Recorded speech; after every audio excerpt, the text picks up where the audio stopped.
नमस्कार, मैं राज पुरोहित मधुर जी एस्ट्रो तक में आपका बहुत बहुत स्वागत है।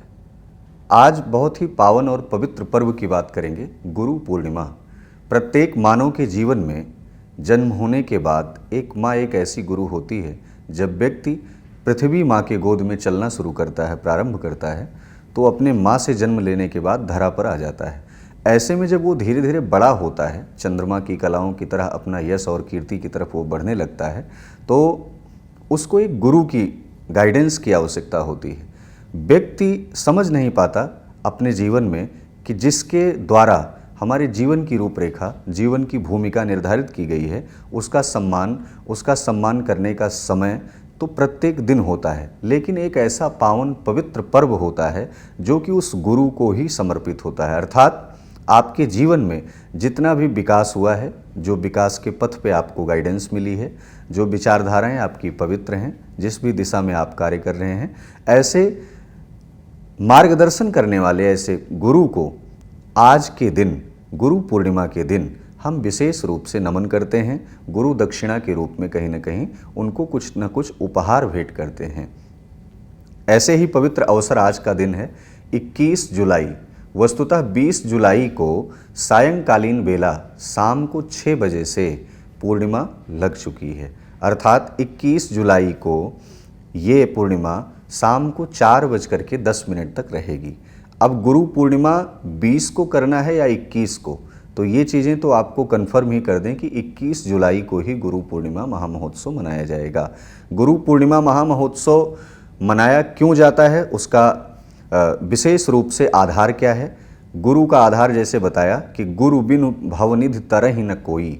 गुरु को कहा गया है कि यदि हम शिक्षा के लिए अपने जीवन में आगे बढ़ते हैं या फिर दीक्षा लेकर के संसार सागर में रहते हुए भक्ति की तरफ जब प्रबल धारा में बढ़ते हैं, तो प्रत्येक कदम पर गुरु की आवश्यकता होती है। तो इसीलिए पावन पवित्र अवसर पर, गुरु पूर्णिमा के इस पवित्र अवसर पर गुरु का विशेष रूप से पूजन किया जाता है। गुरु को ब्रह्मा के समान कहा गया है, गुरु को भगवान शिव के समान कहा गया है। अर्थात गुरुर्ब्रह्मा गुरुर्विष्णु गुरुर्देवो महेश्वरः गुरुर साक्षात परब्रह्म तस्मै श्री गुरुवे नमः। गुरु की भक्ति के बारे में जितना कहा जाए उतना ही कम है। क्यों? क्योंकि 9 प्रकार की भक्ति में गुरु पद पंकज सेवा तीसरी भगति अमान, यानी कि तीसरी भक्ति जो प्रेरित कर रही है वो गुरु के पद की। पद कैसा है? पंकज जैसा है, कमल जैसा है।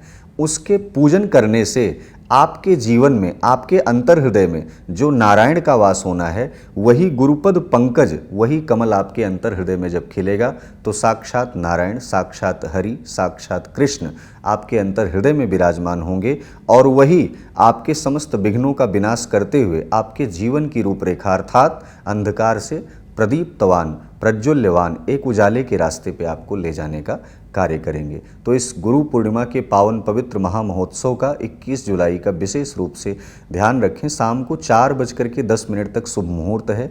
इस शुभ मुहूर्त में ही आप गुरु का विधिवत पूजन करें। यदि आप गुरु से बहुत दूर रहते हैं, गुरु आपके समीप नहीं है, तो गुरु की प्रतिमा का पूजन करें। यदि गुरु की प्रतिमा भी उपलब्ध नहीं है तो मानसिक रूप से उनका स्मरण करें। ध्यान रहे, अगर आपने अपने जीवन में किसी को गुरु नहीं बनाया है तो इस कलिकाल में 7 चिरंजीवियों में से हनुमान जी कलिकाल के प्रत्यक्ष देवताओं में से आते हैं।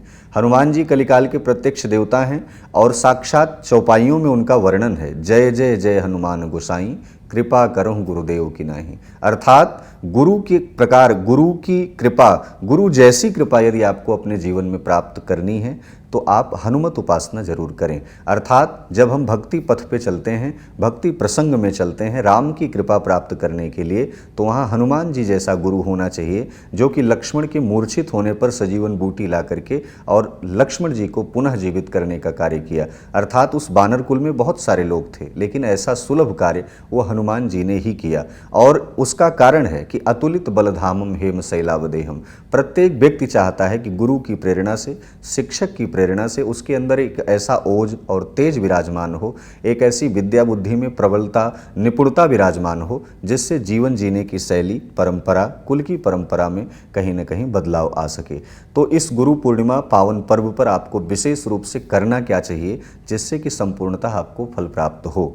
ध्यान रहे, अगर आपके आसपास कोई केले का वृक्ष है तो पीले वस्त्र को धारण करके प्रातःकालीन पीतल के पात्र में, पीतल के लोटे में आप जल लें, उसमें चने की दाल डालें और पीला पुष्प डालें, थोड़ी सी हल्दी डालें। आप केले के पेड़ का पूजन कर सकते हैं। विशेषतः आप आपके गुरु हैं, आप गुरु के आश्रम जा सकते हैं, गुरु के घर जा सकते हैं, उनका पूजन कर सकते हैं, उनको उपहार भेंट कर सकते हैं। उपहार के साथ साथ उनको कुछ ऐसा आप गिफ्ट दे सकते हैं जो वर्ष भर उनके पास रहे और वो अपने शिष्य को कहीं ना कहीं जब जब उस गिफ्ट को देखें तो उस शिष्य के लिए कहीं ना कहीं ऐसा मनोबल वो सिद्ध हो कि उसके जीवन में एक प्रगति का मार्ग प्रशस्त हो। तो विशेष रूप से आपको केले के वृक्ष का पूजन करना है। और यदि आपके गुरु समीप नहीं हैं तो अपनी माँ को प्रणाम करना है। केवल जीवन देने वाली एक ऐसी माँ होती है जो प्रथम गुरु के रूप में होती है। तो इस गुरु पूर्णिमा पावन पर्व पे एक माँ का पूजन और गुरु का पूजन और केले के वृक्ष का पूजन विशेष रूप से करने से आपके जीवन में वास्तविक रूप से अंधकार दूर होगा और ऐसे रास्ते पर आप ऐसे उजाले के रास्ते पर चलेंगे जहां साक्षात सूर्य की किरण आपको एक गुरु रूप में दिखाई पड़ेगी और उस पथ पर फूल होंगे, सूल सब दूर हो जाएंगे। इसलिए गुरु पूर्णिमा पर खास उपाय करना ना भूलें। ऐसे ही वीडियो देखने के लिए आप हमारे साथ एस्ट्रो तक पर जुड़े रहें। धन्यवाद। एस्ट्रो तक ऐप पर आपको मिलेगा भविष्य से जुड़े हर सवाल का जवाब। डाउनलोड कीजिए एस्ट्रो तक ऐप और चुटकी में जुड़िए इंडिया के बेस्ट एस्ट्रोलॉजर से।